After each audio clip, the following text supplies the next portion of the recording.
दर्शकबिन आँचललाई कसले मतितेल लगाई आगो लगाइदिए त यसको रहस्य खुलेको छ। हो दर्शकबिन भिडियो अन्तिमसम्म हेरेर माया साथ सपोर्ट गरिदिनु होला। दर्शकबिन आँचलको नाचको भिडियो यस्तो रहस्य पुरा जान्न यो भिडियो हेर्नु होला, तर अन्यथा नसोच्नु होला। सुरुमा हेरौँ आँचल नाचको फेसबुक आइडी 1,46,000 फलोअर्स। डिटेल्समा लेखेकी छिन् मोडल। तल हेर्दाखेरि उनले 4 दिन अगाडि डान्स गरेको भिडियो हालेकी छिन्।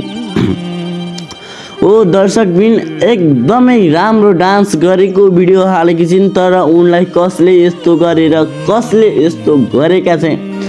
के साँच्चै सौतिनी पठिकोले नै गरेको हो त कि अब दुश्मनहरूले नै गरेको? यो कुरा आज रहस्य खुलेको छ। तपाईले छिटोभन्दा छिटो लाइक, कमेन्ट, सब्सक्राइब गरेर हामीसँग जोडिनु होला।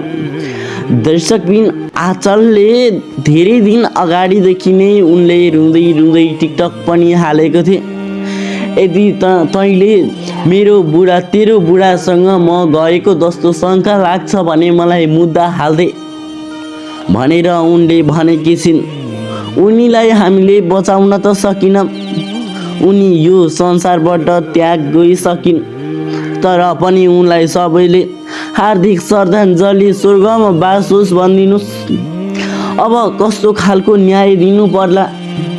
उनलाई न्याय चाहिएको छ। हामी जेनजी भएको काम के हो त?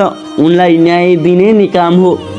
अहिले सरकारले नियम बनाएको छैन, अब सरकारलाई नियम बनाउन जनता उठ्नुपर्छ।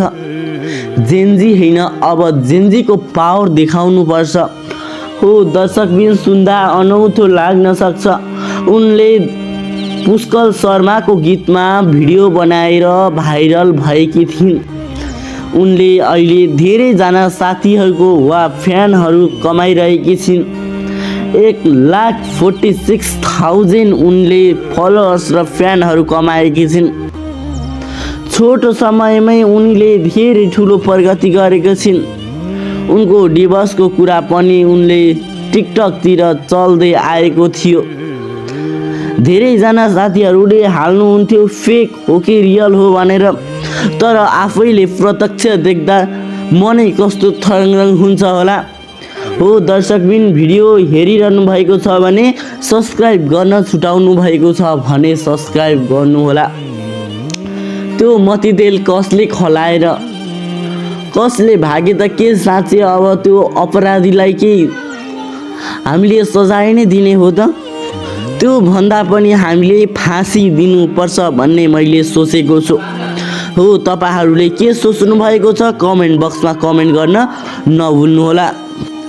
अब यस्तो उस्तो भन्दै उनको ज्यान पनि गुमिसकेको छ। उनलाई हस्पिटल लाँदै पनि उनलाई हस्पिटलबाट अब बिदाई गरिसक्नु भएको छ। हो आँचलजीको स्वर्गमा बास होस् भन्न चाहनुहुन्छ भने यो भिडियो सक्दो सेयर गरिदिनु होला। आँचलजी तपाईँको स्वर्गैमा बास होस् भनेर कामना गर्दछु। अर्को जन्म लिएर आउनुभयो भने 200 वर्ष बाँच्ने गरी जन्म लिएर आउनु भन्न चाहन्छु। तपाईँलाई जसरी मारेका छन् नि, हो अब त्यो अपराधीलाई पनि त्यसरी नै फाँसी दिनुपर्छ।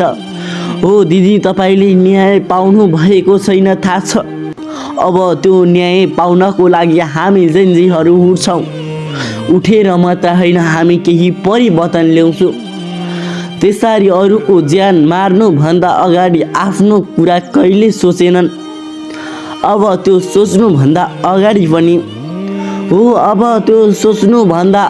पनि हामीले मेन कुरा के सोच्नुपर्छ भने फाँसी नै दिनुपर्छ।